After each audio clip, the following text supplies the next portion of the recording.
Glenn Youngkin won his election to become the next Republican governor of Virginia just a little bit ago, actually. And that was a huge cause for celebration on the right. And now the celebration appears to be over and the backlash has begun against Glenn Youngkin. Some of them are already turning on him. Over the past week, this is the Daily Beast reporting, over the past week, outrage has bubbled over amongst right-wingers and TrumpWorld allies alike who are under the impression Glenn Youngkin has insufficient MAGA loyalty, despite Trump claiming total credit for getting him elected, citing his hiring of an LGBTQ staffer and his refusal to block COVID-related local mandates. Just if you want to get an idea of the current state of the right, simply hiring someone who's LGBTQ is going to cause them to question you and your loyalty. So he has a new press assistant, Joshua Marin Mora, and a writer for the Claremont Institute talking about this said, so Youngkin chose a guy with pronouns in his bio to do his comms, who also served on the Georgetown Latinx Leadership Forum and supports virtually everything Youngkin's voters voted against. I don't know what evidence he has of the supporting everything they voted against. That is at least, it's vague, but in theory, it's a substantive critique of this individual. The other critiques are he has something in his Twitter bio and he was on a Latinx leadership forum. Remember, this is the party that's like, no, we're gonna get Latino voters to vote for us. No, if you organize, if you're even involved with those voters, you don't deserve a job, seemingly, from their point of view. These are the moments where I just go, your words. Your words. So for all the Bill Maher's out there who are like, stop calling these voters X, Y, and Z, it's like this guy is saying the reason, and this is a Bill Maher thing.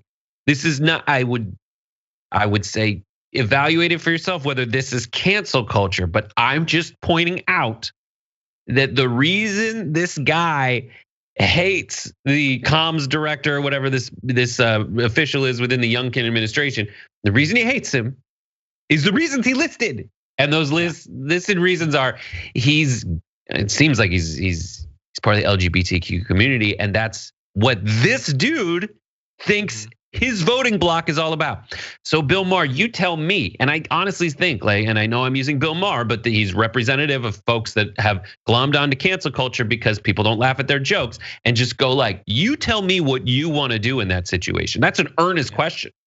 What do we do? What do we say?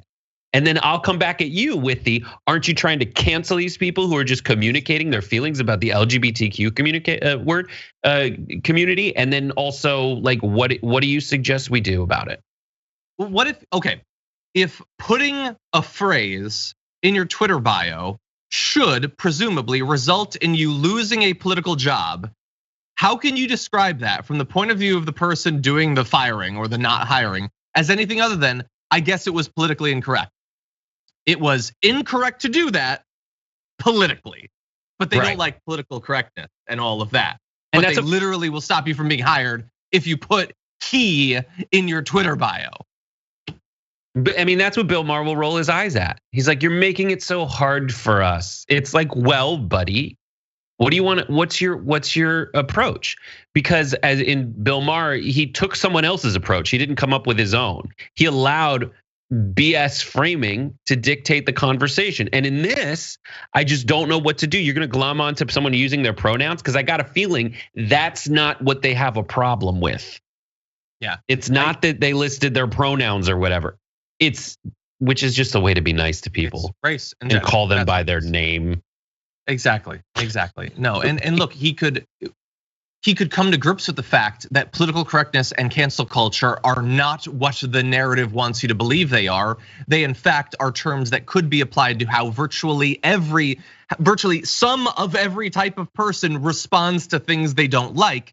But Bill Maher is like most political comedians since Carlin, terrified of not being able to say something, and so he can't grapple with that. He accepted the narrative on political correctness in the 90s. He accepts it wholly on cancel culture now. And so just give in. Don't try to fight back. Don't point out that the right does the exact thing they supposedly criticize. No, spend all of your time criticizing AOC for something a different person she's never met has said. Yeah. Anyway, they're also mad because Youngkin isn't strong enough against mask mandates or vaccine mandates or whatever. They're calling him, it's another rhino alert. Like, it was like a week ago. He just got elected, you madman. I don't know what do you want to like suck the vaccine, like chelation for everybody in Virginia to remove the vaccine in a week? Yeah. I don't understand it. I don't know.